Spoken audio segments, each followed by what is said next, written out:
श्रेष्ठ ज्ञानी गुणी गोटे थरे गोटे प्रशासन चैम्बर रे आम दुई जन देवदासी की डाकी सेवा 50 वर्ष धरे विलुप्त होता तथापि डाकी राय स्मृति परिषद आज तार संगीत उपरे एक आलोचना चक्र आरंभ करितला।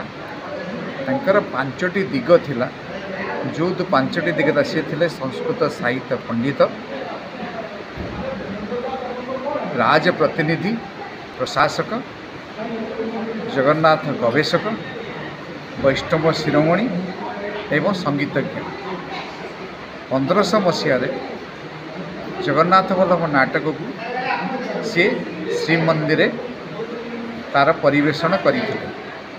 जो जगन्नाथ वल्लभ नाटक हैला परे परवर्ती मुहूर्त में महारी और देवदासी प्रचलन होता। तार किछि दिन पर देवदासी बंद हो गोटी पुअरे तार परिणत होता। तार समस्त स्रष्टा थिले राय रामानंद। राय रामानंद एकाधर जन संगीतज्ञ थे।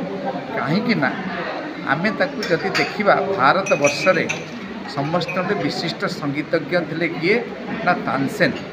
तानसेन गुरु थे हरिदास ठाकुर। हरिदास ठाकुर गुरु थे गुरु थे हरि नायक व बाल हरिदास।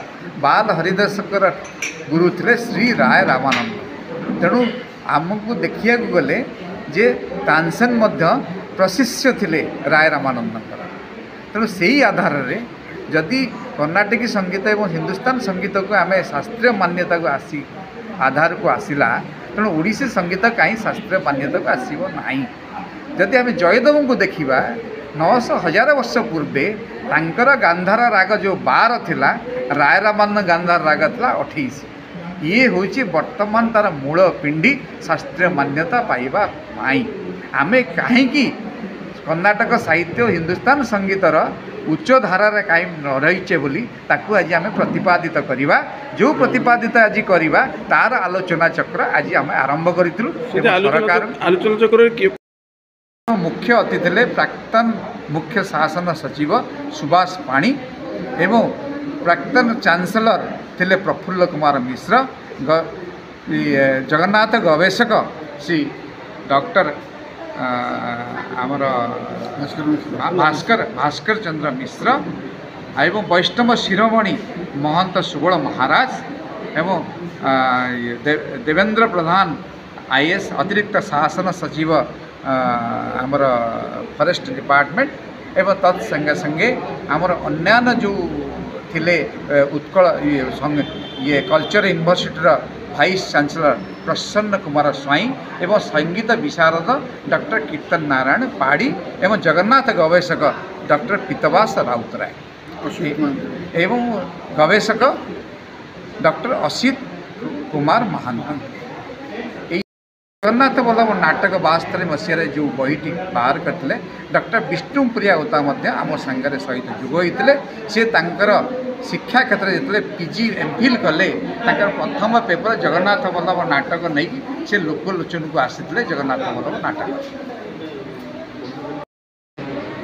आलोचन आमे समस्त आलोचक प्रतिपादित कले जे ओडिसी संगीत शास्त्र मान्यता पाया योग्य विवेचित अच्छी एवं ये सरकार ताकू माने विनम्र सहकार ताकू आमर विचार करिवो एवं ताकू शास्त्रीय मान्यता पाया आमे हकदार एवं आमे सुयोग्य जे ओडिशावासी सुयोग्य ओडिसी संगीत को शास्त्रीय मान्यता दबा।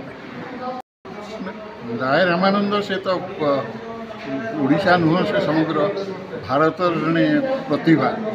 तेणु वैष्णव तत्व एवं संगीत नाट्य ये सब विषय बहुत ज्ञान थिला। आज जो विषयटी थिला जे आमर ओडिसी संगीत से शास्त्रीय हो आमर निष्पत्ति निगला कि ओडिशा रे जेते एभलिया सब संस्था अच्छा से माने मिलित होइकी प्रयास करेंगे जे आमर ओडिसी संगीत को शास्त्रीय मान्यता दि जाऊ। ताही आज जो सभा स्थिर है।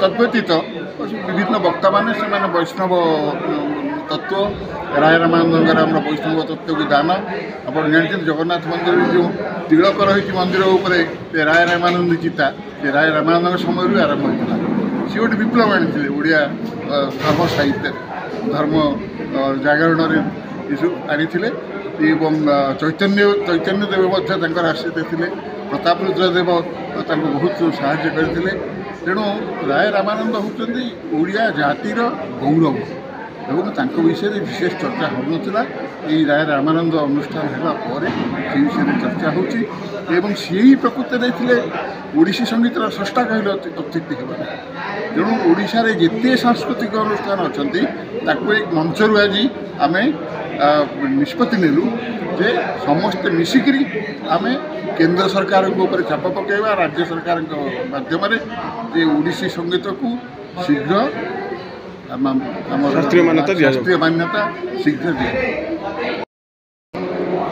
से समस्ते शुणु दिलीप पट्टनायक तो सी वंशधर से नवम पीढ़ी वंशधर सी तापर भास्कर मिश्र जगन्नाथ तत्व संपर्क में अनेक पुस्तक रचना करते बोधे सी एत पुस्तक रचना कर जगन्नाथ संस्कृति इतिहास रे एत पुस्तक करना जो प्रथम दुईटी बड़ बड़ जो पुस्तक बाहर जगन्नाथ संस्कृति संपर्क में लेख प्रथम भाग और द्वितीय भाग आ तत्सहित से जगन्नाथ संस्कृति विषय विशेषतः कि वो केउठी कौन अच्छी एवं कौ देवदेवी कौन महत्व सी बृहत भाव में जो ज्ञानकोश दुईटी ताकू पढ़ीदे जगन्नाथ संस्कृति संपर्क में जेकोसी व्यक्तिर से तार ज्ञान हो मोर तो मुझे इंग्राजी करा तार इंग्राजी करागले ताहले आम विदेश जो मैंने आसुच्चंती से माने अधिक भल भाव में जानीपर धन्यवाद गोटे थरे गोटे प्रशासन चाम्बर रे आम दुई जन देवदासी की डाकी सेवा 50 वर्ष धरे विलुप्त होता तथापि डाकी समय क्रमे आम ओडिशार संगीत उपस्थित ज्ञानी गुणी मोर वरिष्ठ कनिष्ठ